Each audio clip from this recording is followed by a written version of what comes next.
And I've spotlighted my bead mat. Can everybody see my bead mat? Yes. Great. Okay.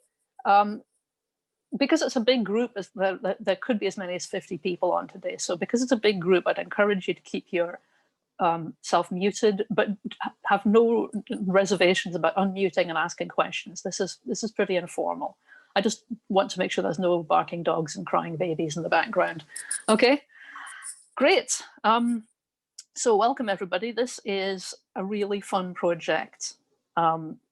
It looks quite sophisticated, but it's actually about the easiest thing you can do with cords and knotting. I'm not an expert at macrame, which is what this is essentially. It's macrame knotting, but I've made quite a few of these and they're fun and they're really easy. So basically what you've got is you have a stone beads, which I'm using for this, or any other largish bead with a hole. Uh-oh, has everybody lost audio or just me? I'm good. Okay. I'm good as well. I'm good. Janet, is your audio still lost? I'm good too. Okay, I'm just going to continue. If anybody loses anything, just let me know. I don't know if I can do anything, but I can at least check in and make sure that we haven't all lost feed, for instance. Okay, good, Janet's good. Glad to hear it. So these are 10mm stone beads. The problem with stone beads is getting them on the cord, and some will fit and some won't, and they're mostly a fairly tight squeeze. So you will have to experiment to find what fits on your cord. I was going to use these for the demo, but the white doesn't show up terribly well on camera, so I'm actually going to use these, which are called Stardust Rounds, and they are a metal bead with a stardust finish. But look at this, so they've got big holes, which are much easier to thread. And I got these at Bead Effects, but I think they may be available in other places. So anyway, basically experiment. You want a bead that is big enough to be interesting. I've made this with smaller beads, and it gives a totally different look, but you can, if you like. Those are check number 2 or pony beads. And the technique works as well, it just looks different. So basically, what you're going to do is you're going to learn how to make macrame square knots, which is what this is. And then you can insert beads between knots. The knots hold the beads in place. And then when you come to close the bracelet, you basically take the 2 ends of the cords that you're working with, cross them over and do another section of knotting on top. And that gives you a slider. So you can pull these to make the bracelet bigger or smaller. So you can get it on over your wrist and then snug it up using the end pulls, which is a classic bracelet technique, and it looks really good, and it's actually quite easy. This one's basically exactly the same, except I've used different beads. These are a sea sediment jasper, which I really like. This is some kind of a tinted quartz.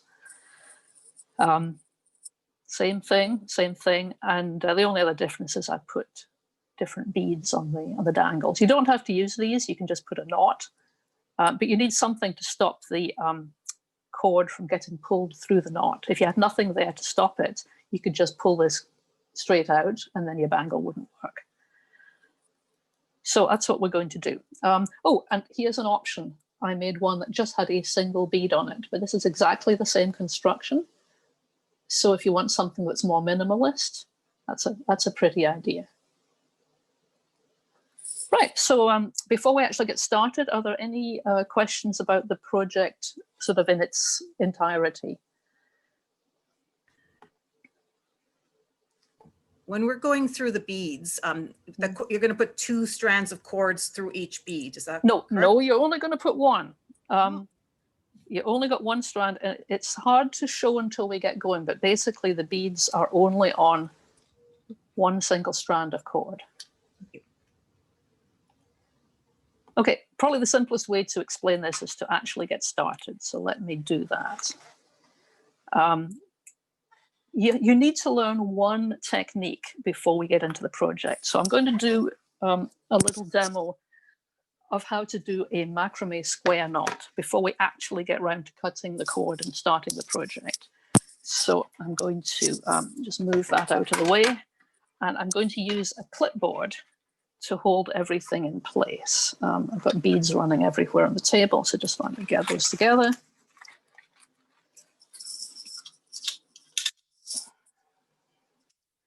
You can use a clipboard like this, zoom out so you can see it, or any piece, like a piece of cardboard or something with a binder clip at the end to hold the cord in place. I'm just going to hold my cord like that.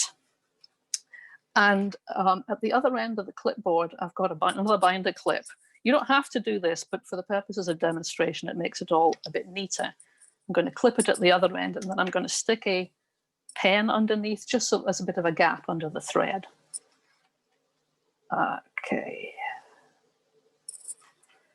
So this single cord is your main cord, and it's the one that the everything that the beads will be on. Right, so, and this will be the backbone of your bracelet. So it needs to be long enough to go around your wrist and have enough for the ties. So that one, I think I said you were to cut that one to 18 inches, but don't worry, we'll get to that. There we go. The way that square knots work in macrame is you have a second cord, which is your knotting cord. So this is your main cord, this is your knotting cord. And what you do is you are going to knot this second cord onto the first one. I've done them different colors so you can see what I'm doing, but normally they would be the same color, or whatever you like. So you pass the knotting cord under the main cord at the point where you want to start the knots. And we'll get to what that is in the very near future. And then there's two parts to a square knot. As in, if you're just tying a knot in a cord, you have to do two halves to make the square knot. The first half is you take the left side and you bring it over the main cord. You take the right side and you bring it over this end and then under the point where they cross. And then you take your two ends and you pull them. And you see you're just tying a half knot here. Pull it tight. Then you take the left side. So you're doing the opposite direction. Left side over the main cord. Sorry, right side over the main cord. Left side over this end. Under the place where they join. Oops, wrong way. Under the place where they join. So it's going in the opposite direction. Pull the two ends together and snug it up. And if I zoom down on that, oops, it's not showing. I'm going to slide a dirty colored bead mat under this so that I think that should show it better on the camera. There we go. So you can see what the knot looks like. It's got a bump on each side and two threads across it. I'll do that once more again close up. So I'm taking my left-handed thread, crossing it over. I'm taking my right-handed thread, crossing it over this end, under the junction, sort of still going from right to left. And then I'm going to pull the two ends like that and snug it down tight. Then I'm going to do it the other way around. I'm going to take the right-handed thread, put it over the center cord. Take the left-handed thread, bring it over that end and under the point with the cross, still going from left to right, and pull it down like that. You see how I'm getting now a neat little row of knots? And that is basically how you're going to build this bracelet. It's easy to get confused as to how many halves you've done. You need to do both halves of the knot for it to be secure. If I just do one half, so that'll be left over the main cord, right over that end, underneath the cross. If I just do that and walk away and then come back, it's like, oh, I don't know where I'm at. What you want to do is you want to look at the knot. Oops, zooming in. And look for where the bump on the edge is. You see how there's a bump here? That's the side that you have to tie next. So the bump is on the right. I'm going to take the right-handed cord, cross it over, take the other cord, bring it over the top of the end, and then up through under the join where the two threads cross. So this is under the loop. This one's over the loop. Pull tight. And you see you've now got a bump on this side. Bumps on this side, next thread to go is the one on the side of the bump. Put it over the top. Oops. Bring the other one over.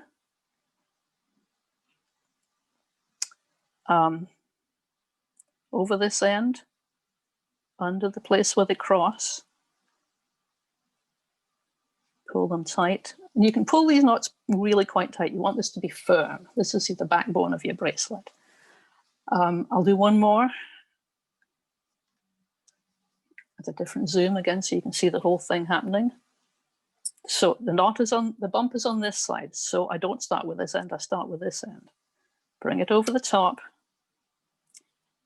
Bring this end over under the place where they cross and pull it tight. That was fairly fast. Did everybody kind of get the drift, the gist of that? We're going to start again. We're going to start the actual bracelet, but I just wanted to give you the basic overview of what the knot looks like before we get into making the bracelet. Any comments?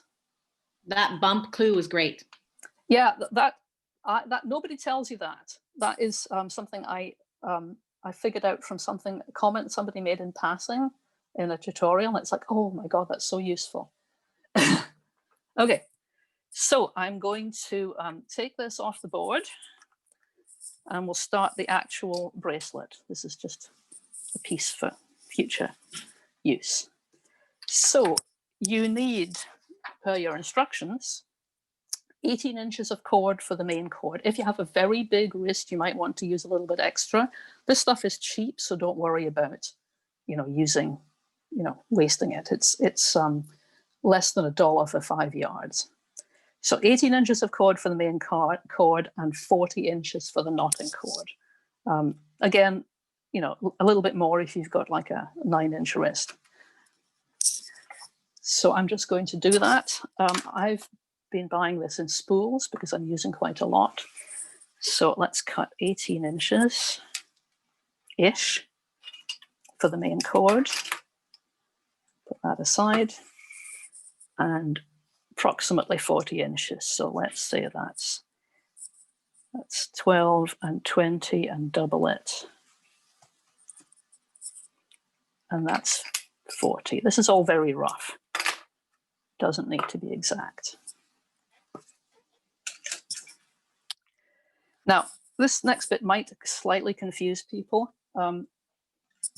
We need to leave about 6 inches to make the closure. So I'm going to, 6 a bit more. So you want to leave this much length before you start doing your knotting. You can take a marker pen and mark this. That's probably the easiest way to do it. Or alternatively, what I've been doing is I make a pencil mark on my clipboard,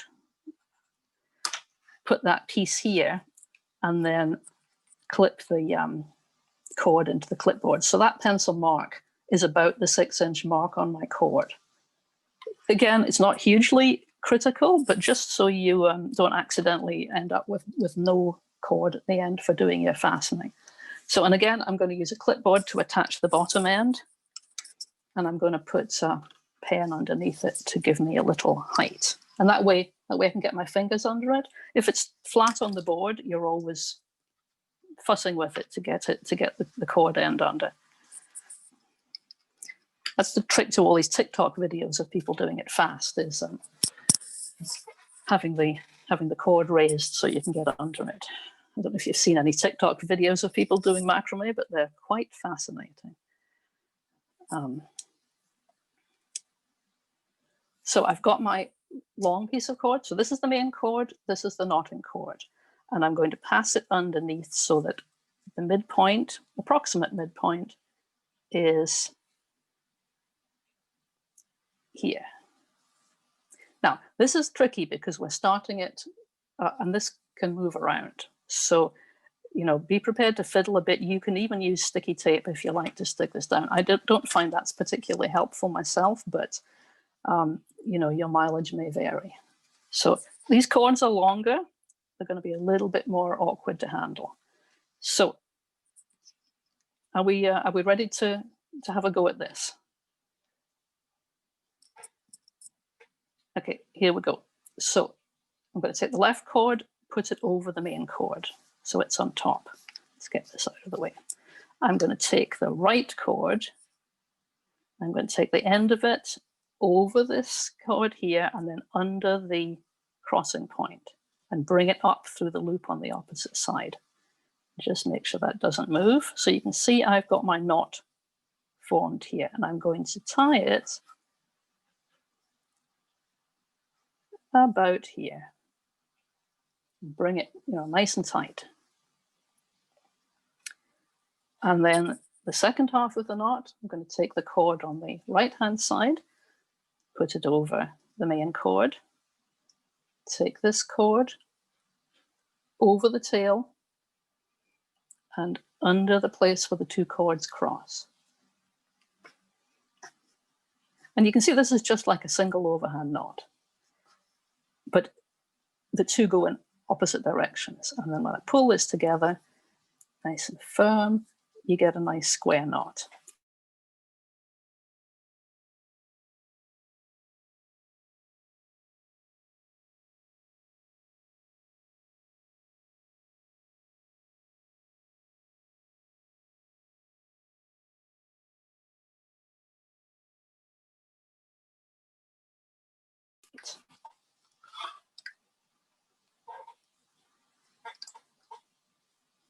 There we go, and there you can see the knot nice and square. Do you find it easier to see what I'm doing if I'm zoomed out or zoomed in? Zoomed in. Okay. The only thing is you can't see with the ends of the cords necessarily when I'm doing this, so maybe I'll just zoom in and out a few times. Sorry for anybody who gets seasick when I do that. Okay, so bump is on the left. I'm going to start with the cord on the left, cross it over. Take the cord on the right, bring it over the top of this and under the point where the two cords cross. Pull the knot together, nice and tight. Bump is on the right, take the right hand cord, bring it over the top, bring the left cord over the end, and still going in the same direction. I have a tendency to want to come around this side. You want to come from the same direction that you started, under the cross, and pull it tight. And you want to do this until you've got maybe an inch of knotting. So I'll just do that. Continue to do this.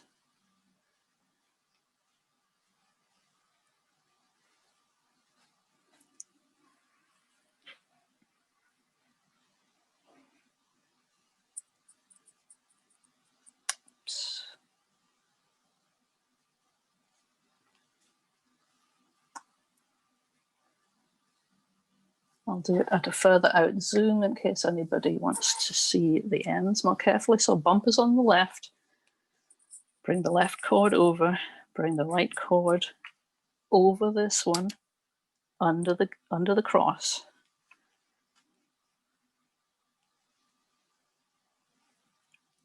And then the other half, bring this end over, bring this end over this cord, under the cross. What happens if you do two of the same knot in the same sequence is it starts to spiral.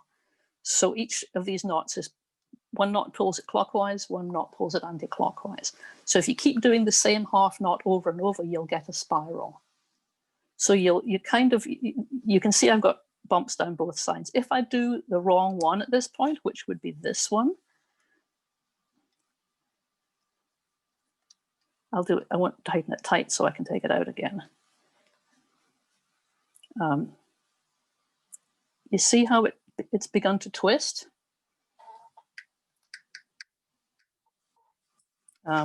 Oops, where am I?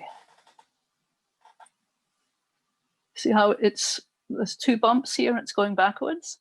I'll do one more the wrong way so you can see what that looks like.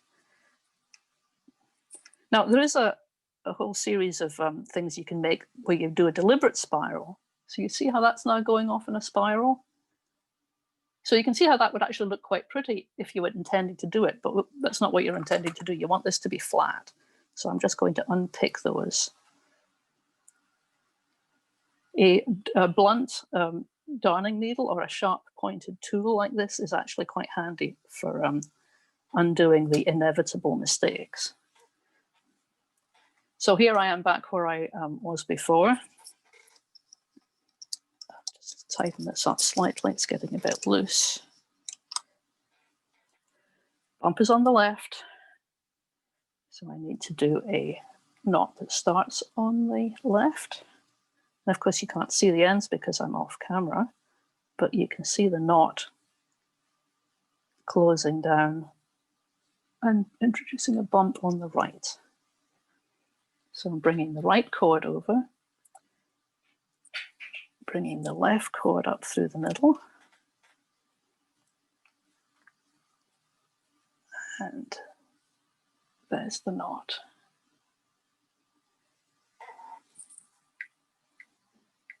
So how's everybody getting on with this? Is anybody completely lost? Yes. I needed a little bit zoomed out. I lost my cord somehow. My first cord had to cut a second cord, so I missed the beginning part. Yes. Okay. The beginning is the only difference of the beginning is there's nothing holding the threads in place. So you just put your your working knotting thread, center it underneath the main thread. So I'll just get another cord so I can demonstrate that. Here's So a piece of... that part's okay. It's just the knots themselves.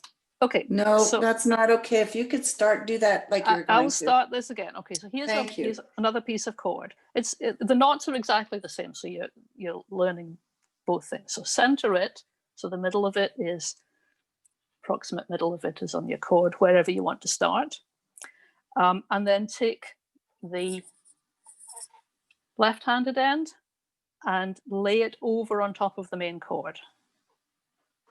So you're forming a loop to the left-hand side. Take the right-handed end, bring it on top of this end that you brought over, and then underneath the point where the 2 cords cross. Bring it up through the loop. So this one should be behind, and this one should be in front. And then just pull the 2 ends together, and you see how you're making an overhand knot, just like a regular overhand knot.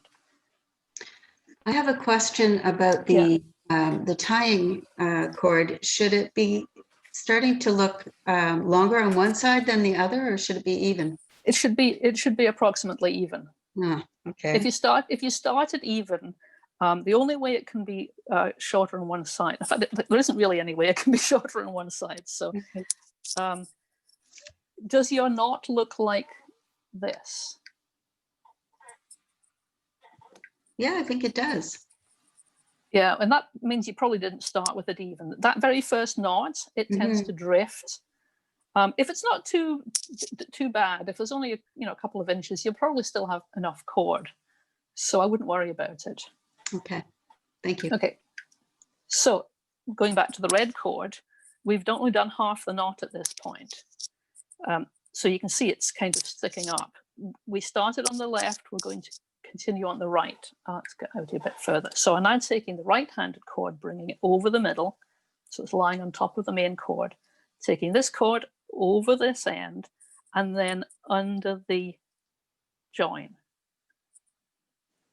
And then you pull the 2 ends apart, and that's the other half of the knot. And that gives you a square knot which lies flat.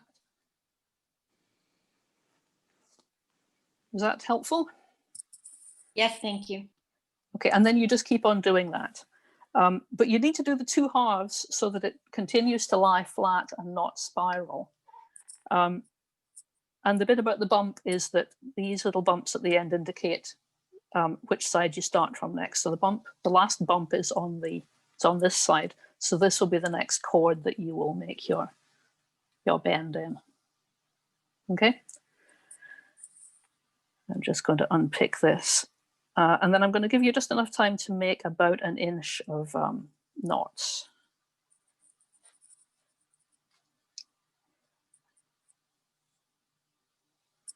Yes, the loop for the knot is a pretzel is just a knot, right? It's all knots. that was in the chat. Somebody said it looks like a pretzel. There's a whole mathematics of knots, which don't get me started. There's a lot of mathematics in the crafting business. So I'm just continuing to do this. As you get more familiar with it, you can sometimes take a few shortcuts. Like, I'm not taking the end, I'm just pushing this loop underneath here. People who make and sell these for a living can be amazingly fast. This is a classic sort of seaside vendor thing, these slidey bracelets.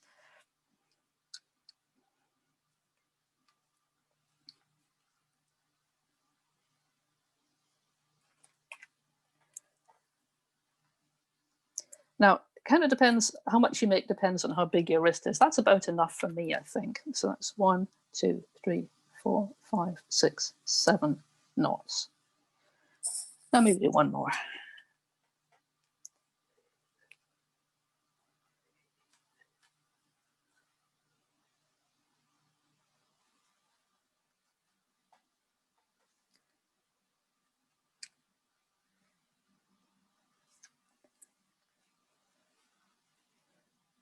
And go nice and firm. So I'll just give you a little time to get caught up here while I assemble my my beads.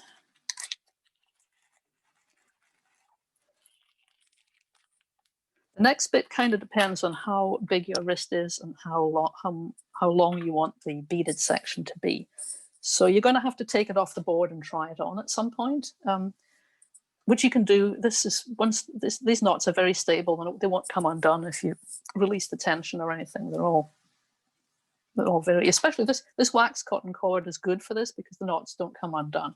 There are more slippery fibers like satin cord, where if you kind of put them down, they will start to unravel, which is a pain. The benefit of synthetics like the satin cord is that you can, when you get to the end, you can melt the ends with a lighter or something so that they don't come undone. Whereas with the cotton cord, the only way to secure the ends is to use glue. So I've got white glue, just ordinary everyday cheap white glue for dealing with my knots later. It's not 100% essential, but it gives a degree of extra security. I tend to use this glue a lot because it's a bit tackier than white glue and it dries a bit quicker. But you don't have to go out and find this. I use it for other things as well, so it just happens to be around the house. That's Weld Bond adhesive. It's basically a kind of super tacky white glue. Dries clear is the main thing because you don't want to have ugly splotches of visible glue on your bracelet. Sorry, Jillian, I have a confusion.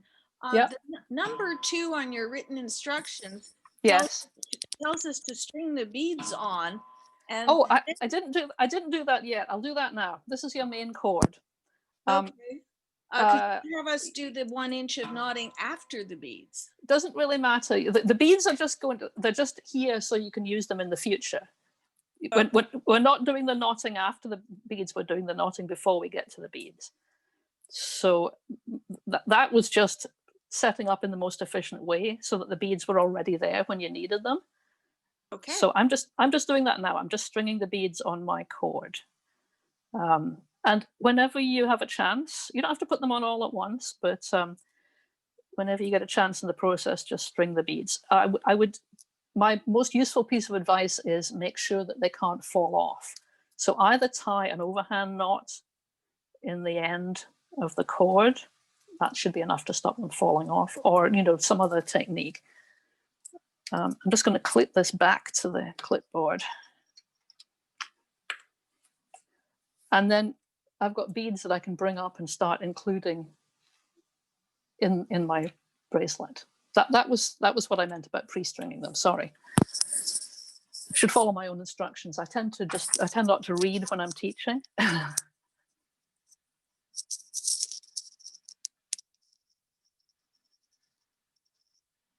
So yeah, we're basically just about ready for step 4, which is where you bring a bead up and then do a knot after the bead. But I will wait until I get at least 2 or 3 people tell me that they're ready for that step.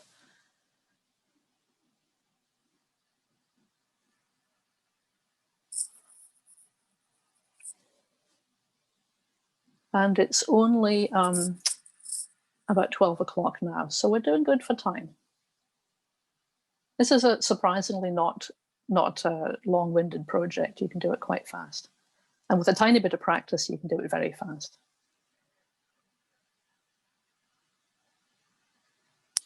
It looks like it would be fun to have contrasting textures of maybe a rough cord like jute and then a fine crystal, perhaps. You could do a whole bunch of things like that, yes. I haven't really experimented a whole lot because I like this cord. The cord works so well. But yeah, jute is an interesting fiber. You can also get hemp cord, which can be dyed in interesting colors. It doesn't look great. It looks kind of hairy and rough, but it softens up with wear and looks really nice. So yes, I would certainly experiment with the mixtures of colors and textures. You can also use different sizes of beads. You can, you know, you don't have to have a whole line of the same size. You can mix them. You can have graduated small to large. You can get how can I describe them? Shambhala-style crystalline beads. I don't know if they're still available, but you can certainly get those and intermix them with stones. You can do like I did here with large seed beads. This is one fiber that I wouldn't recommend. This is crochet cotton, and it's kind of a bit too stretchy, and it's not really thick enough. Also, you need the slider to be able to slide on it. So anything too furry might not work. So that might be an issue with something like hemp. But you'd have to try it because I haven't. And that's, you know, not to say it wouldn't work.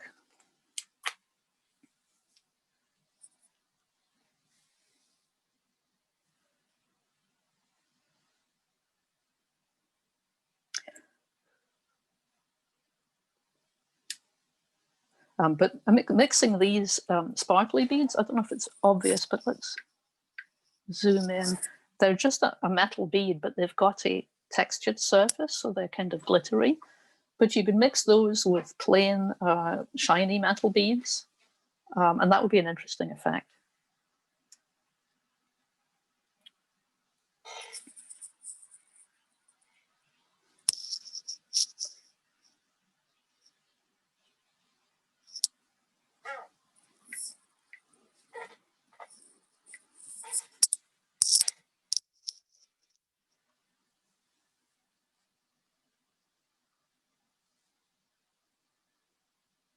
I'm seeing lots of intense concentration on people's faces. That's good. I've got my beads ready. Okay. Okay, I'm going to demonstrate one of these. I'll do another one in a few minutes so that anybody who misses this can get caught up. So what I've done is I'm bringing up a bead from the ones I strung at the bottom here. And now what I want to do is I want to tie another square knot to secure that in place. So the next knot I'm due is starting on the left. I'm going to bring the cord around as if the bead wasn't there. I'm just going to do exactly the same thing. Take the right-hand cord over this end and under the joining place and tighten it up. And that goes around the sides of the bead and secures it in place. You just want to snug that up. It doesn't have to be like bone crushingly tight, but you want it to hold the bead in place. And then the opposite one, taking the cord from the right, taking the cord from the left over this end, under the junction. And this one needs to be firm. This secures the knot. So there's your complete knot. Your choice at this point if you do any more knots, but the style I'm doing is you just bring up another bead at this point and keep repeating. And then you do that until you have enough length to fit your wrist size. So I'll just do a couple more of these, but you keep on working and ask questions as you feel the need.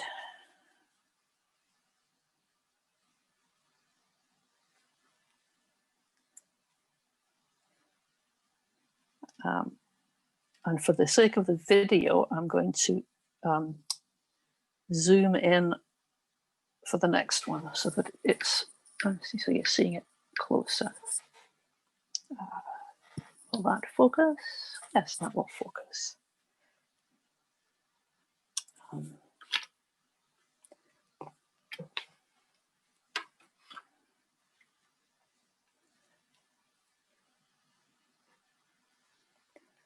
So I'm off camera with the crossing of the ends, but when I snug it up, you should see this knot forming like that.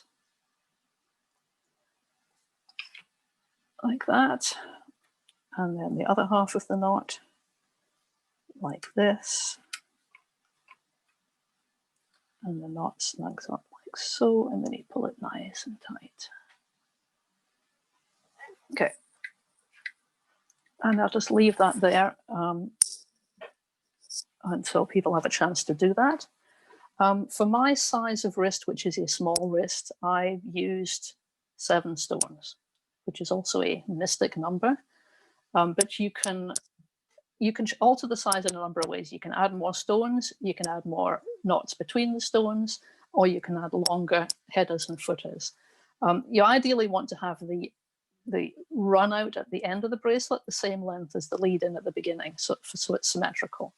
So basically at this point you're controlling the bracelet length by how long your section of stones is.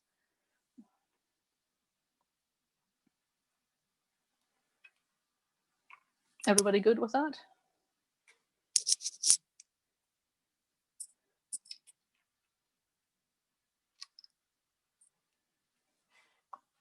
Just going to adjust this so that it stays on camera better.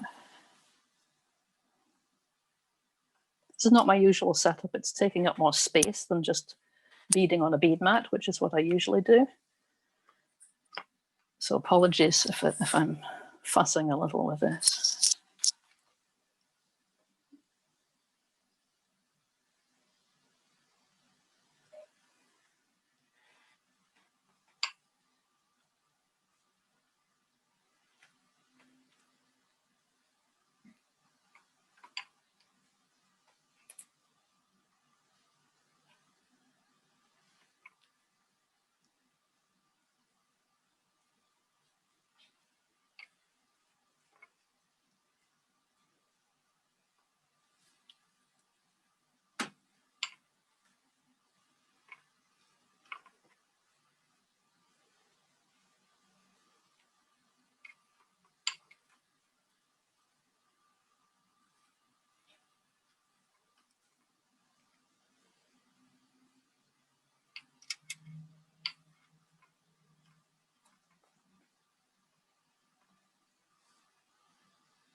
So at times like these, I need background music.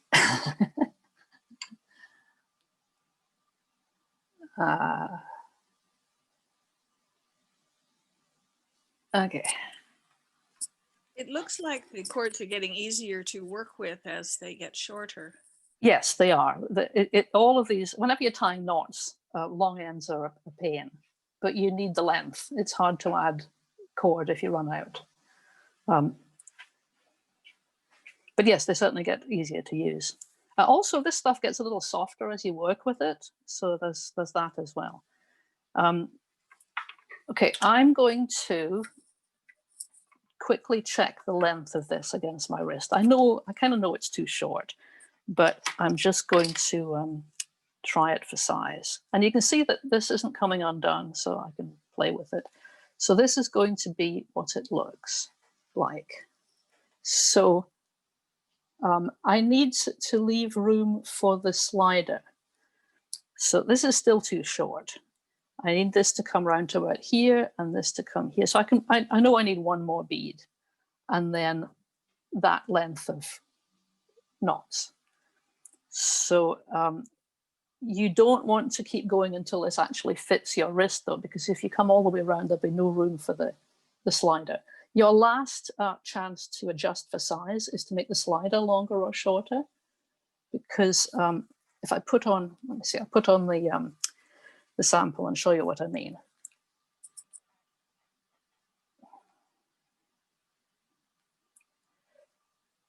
So one-handed, you hold the slider piece down and pull on the button.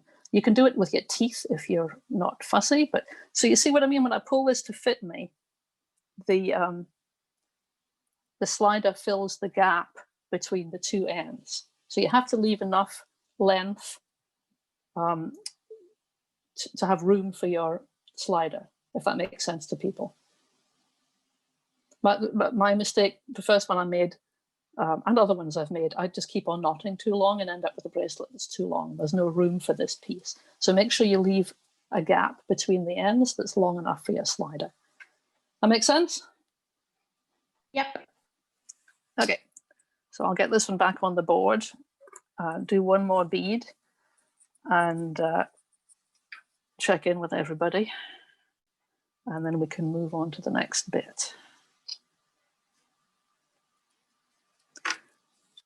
The clip at the bottom is completely optional. You don't need it. If you're comfortable working without it, you know, it's one less thing to worry about.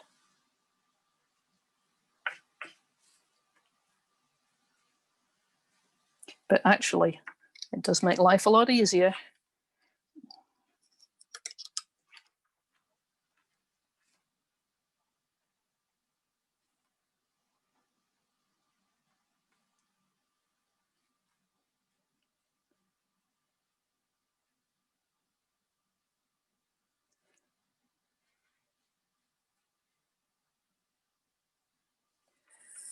So I have a couple of beads on the string that I didn't use. That's fine. You can take them off. Doesn't matter. You can leave them there at the time being. They don't get in the way. And I'm just going to keep knotting until I've done my finishing section, about the same length as my starting section.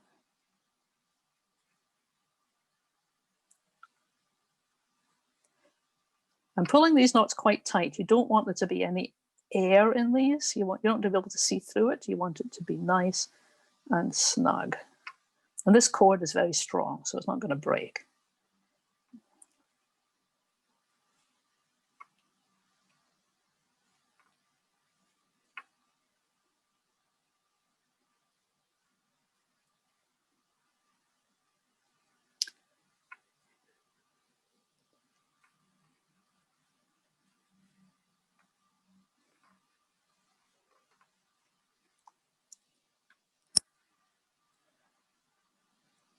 And I think when I get to the end of this, I'm just going to bash on because we have about 15 minutes and we need to make the slider. That's an important thing that I want to get captured here.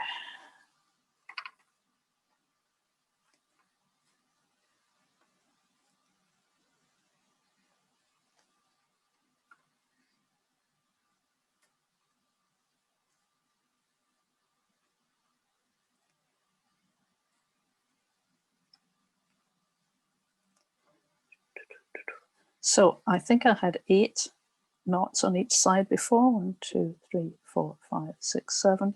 2, 3, 4, 5, 6. So I'll do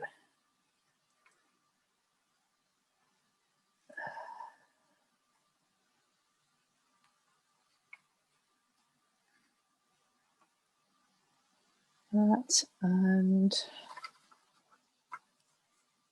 actually that looks about right.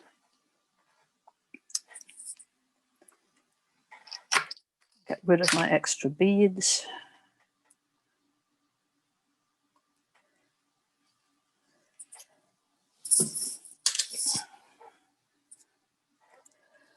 Okay, this one's important. So if everybody can just have a look at what I'm doing here.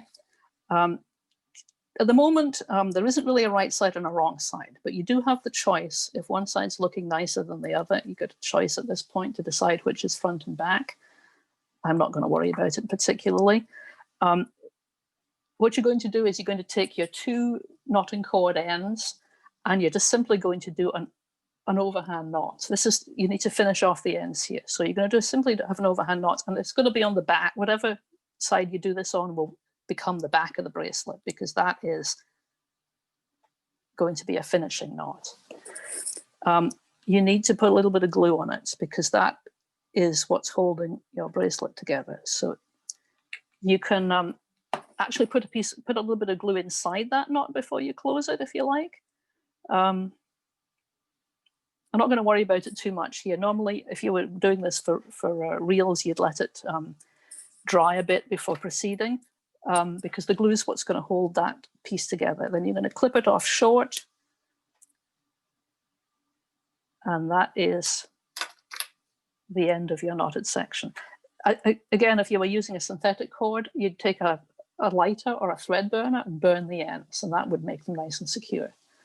But for this, that's what you've got. So you've got the bracelet, but you haven't got the closure yet. So this is how you do the closure.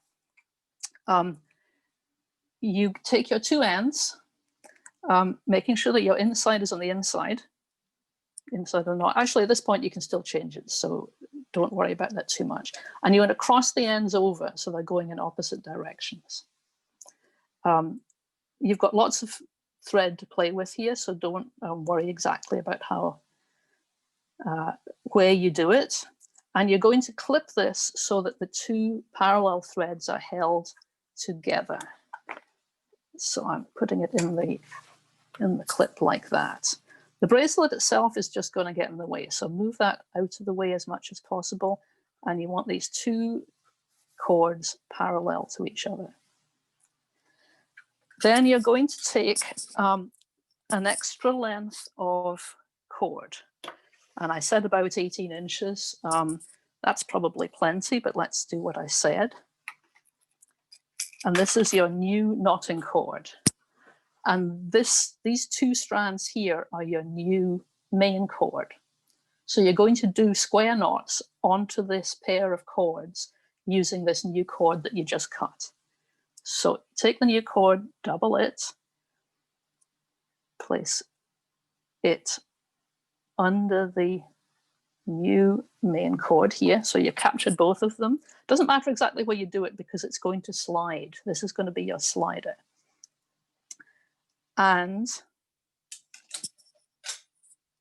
you're going to start again, just like you did on the main cord. So you're going to take your right cord over the main cord, like so. Take your left over the right, under the junction, capturing both the cords, and just move it into a place that's comfortable for you. It doesn't really matter where it is, like I said, because it's going to slide, but you don't want it too close to this end because you have to make a row of knots. So let's put it about here. And tighten, you want to still tighten it securely, but you don't want a stranglehold on it because it does have to slide. You'll probably find this is very stiff when you start sliding, but it slackens up with wear. So you don't want the knot to get loose later in life. So you want it to be fairly snug. So the second half of the knot, this over here, this under here. It's a little messier because I don't have the clip at the end, but you can use your thumb to hold it down. So that's one complete square knot. So you need about 6. Let me just see, how many did I say in the instructions? 6 to 8. 6 is good. So bumps on the left. You see what happened here? I started off in the middle and it wandered. So I've done exactly what, I don't know who was saying earlier, but I've got one thread longer than the other. And that was only because I didn't keep it centered. So second knot.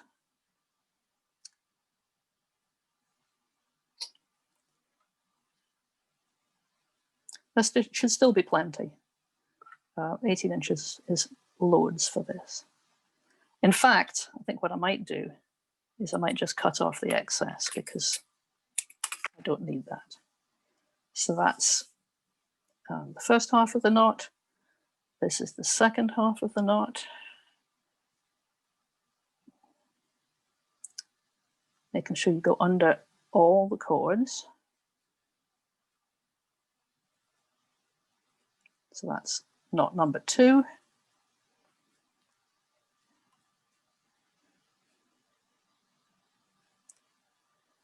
First half of knot number 3. Second half of knot number 3. There's no hard and fast rule about how many you need. It's just I find that 6 is actually gives you enough friction for this to work. You can make it longer if you like. You can make it shorter if you like.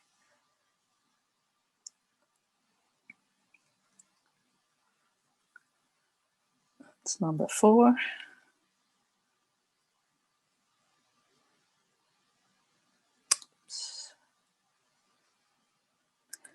The only problem with short ends is you want to make sure that this one doesn't get lost underneath. You want to make sure they're coming out under and over.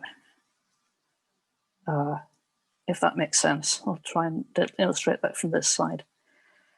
The second cord has to come over that end. And if it's short, it can tend to pop back. Don't let it.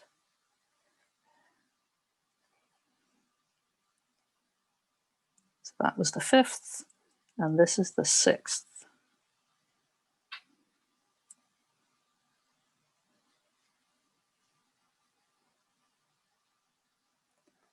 And that should be good enough. So you can, let's just ignore the knotting cord for the moment and go back to the main cord. I should be able to move this with a little bit of effort. It's going to be stiff, but I should be able to move this slider along the main cord. And with if you do it a couple of times, you'll find that it will loosen up. Yeah, so that's good. This would be one reason to do a longer section of knotting if it gets too loose already at this point. So before we do anything else, I'm going to finish off the slider. So I'm going to figure out which side is the inside and do the same as I did before. I'm going to tie a single overhand knot up tight against the back. Going to add a small dab of white glue, and do be careful when you do this because it is all too easy to glue the slider to the main cord, and if you do that, it's not going to slide. So be a little cautious with this. I would normally let the glue dry before cutting the ends, but we're on camera, so do be careful as well that you cut the right ends. You don't want to be cutting your main cord, which is this one. You want to be cutting your knotting cord. If you have any doubts about this, you might want to make the slider in a different color, just until you're confident. And that is your bracelet. So we've got to adjust this to a reasonable size. So it's way too big at the moment. So I'm going to pull this until it is just big enough to get over the fattest part of my hand.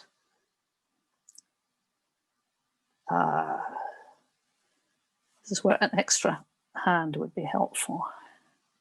So we want it centered, sort of about equal size on each side, and just big enough to get over your hand like that. Okay, that's the maximum size it needs to be. So you need to put a stopper here so that you can cut the thread short, cut the cord short. I use beads. like this. But you can simply tie a knot if you don't like beads. Or you can, get creative. There's a lot of room for creative expression here. So I'm just going to slide one of those beads on the cord right down here, because you've already established this is as big as the bracelet ever needs to be. So that's where you want the stopper bead to be. Otherwise, you'll have really long dangles, which you might want, but I find them really irritating. Then you tie an overhand knot up against the bead so it doesn't come off. Again, glue it, clip it, and do the same on the other end. And I'm only kind of running through this because I want to get finished so that everything is on video. I know you're probably not doing this along with me at this point because it's going fast. Okay, you want to make sure those knots are big enough. If your beads have big holes, it might be conceivably possible to pull the bead over the knot. So if that's the case, make a bigger knot, because that you're going to be pulling against those beads. That's a point of strain. Clip it, and there's your bracelet.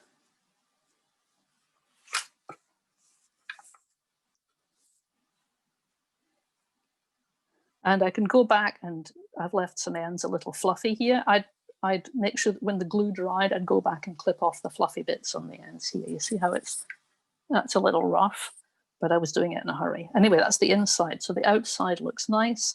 You've got your dangles. You've got your woven bit.